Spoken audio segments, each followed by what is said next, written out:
On today's Break Free, we are talking about what it means to step into their reality. Have you heard this? What we often see is a brain that's not quite connecting all the dots. May not be perceiving the surroundings, the environment correctly. They may have difficulty understanding cause and effect, meaning if I do this, then that could happen. They may not be storing memories as effectively, or the brain may not be fully comprehending what's being said.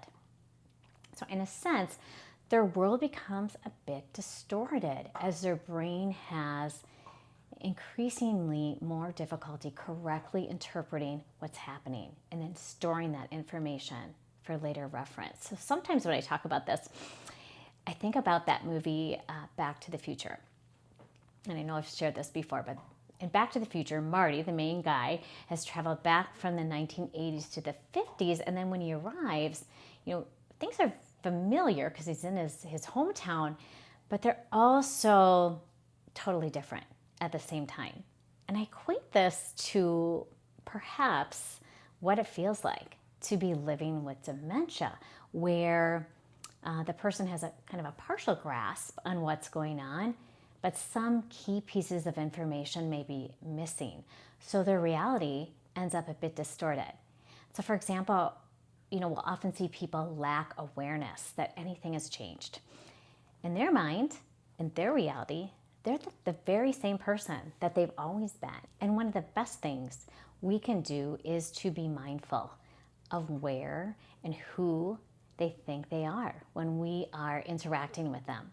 So for example, if they make a mistake, maybe they overfeed the dog because they haven't remembered that they just fed the dog 30 minutes ago.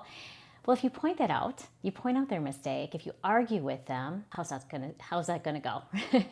It's usually going to end up in a fight, and I'll tell you what, you're not gonna win.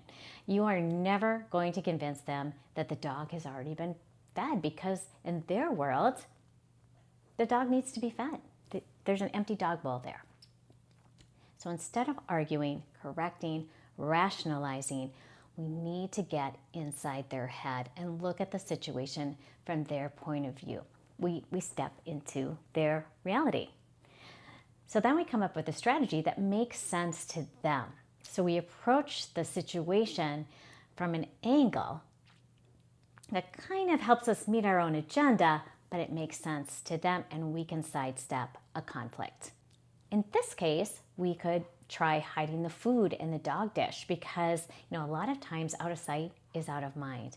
Or maybe we, purchase an automatic feeding system and we kind of get excited about that. So here's another example from my dementia coaching. I started working with a spouse. This is kind of at the early stages of us working together, and he was having a difficult time getting his wife to bathe. So, I just asked him how are you going about it? How are you approaching this? And he said, kind of a funny, direct kind of guy, well, I just tell her she stinks and she needs to take a shower. Well, how do you think that worked? She lacked awareness of this, right? And so it made absolutely no sense to her. And furthermore, she was insulted. So how it ended up was he would get a little elbow in the ribs. So we ended up coming up with a strategy that made sense to her,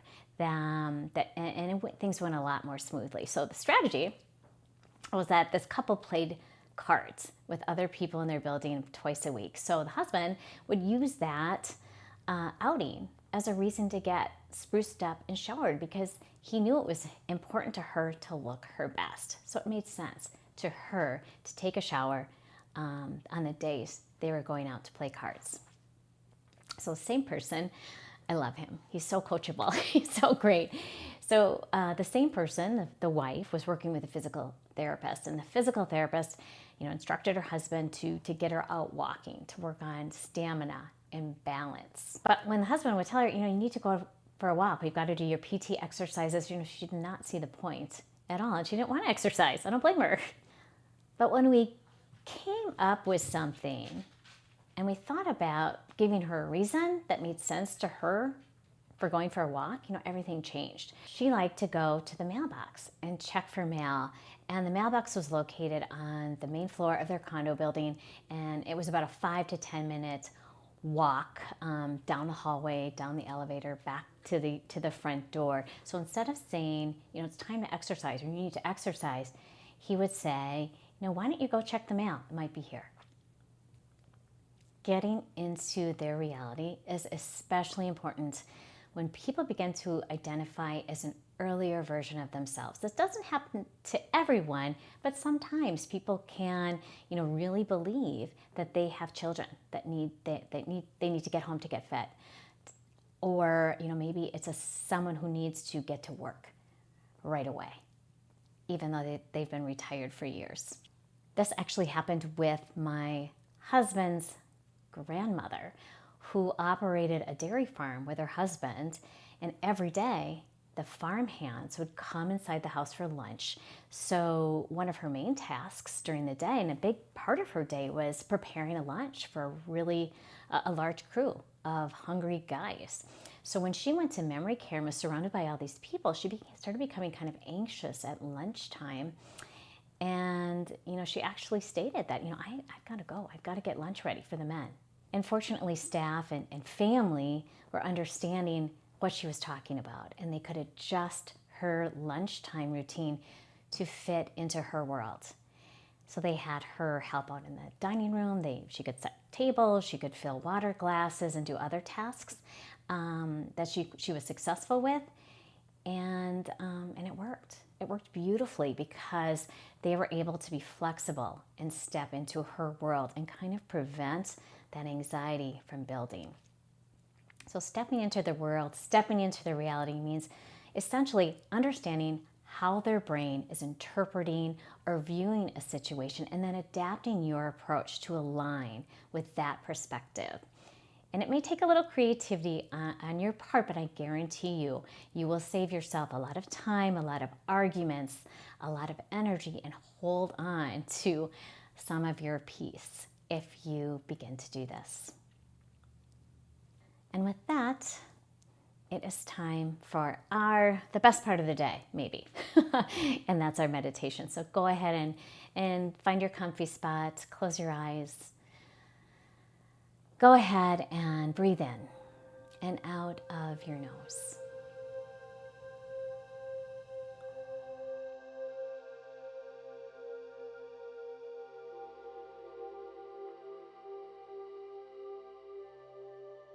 Try to bring your awareness away from any thoughts and focus only on the breath.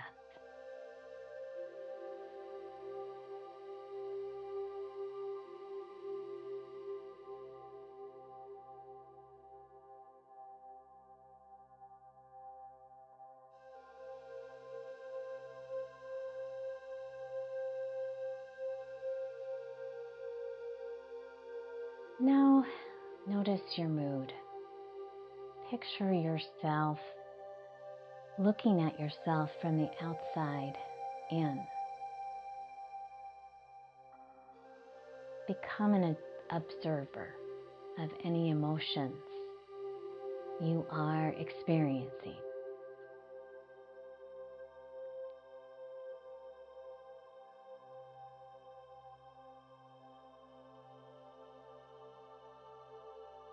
Observe the presence of any feelings or thoughts without forming a judgment about them being good or being bad.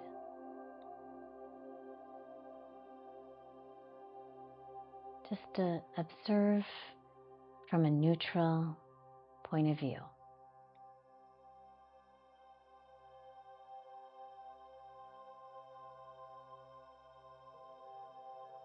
Begin slowing your breath down even more by elongating the inhale and the exhale.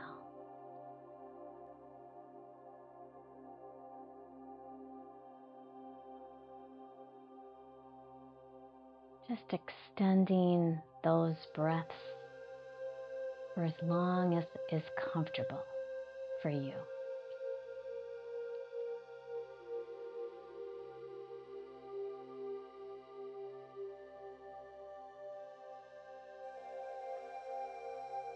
Imagine your breath bringing in compassion and lightness and positivity into your body, and then clearing out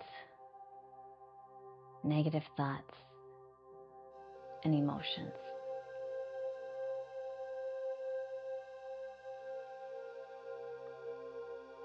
So breathing in and bringing in the positive, and breathing out the negative.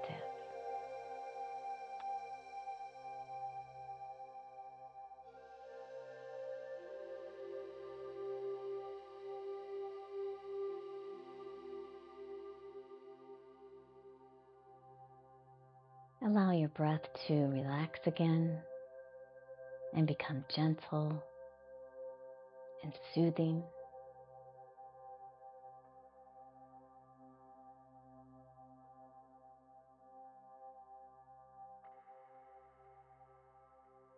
Today, I invite you to bring more attention to your abilities, highlighting what you can do rather than judging yourself as lacking in an area.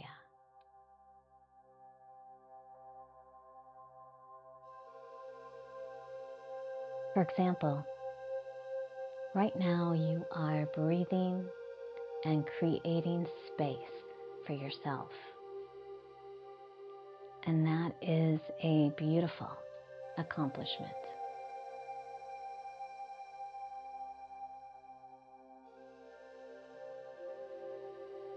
Good luck today. You've got this.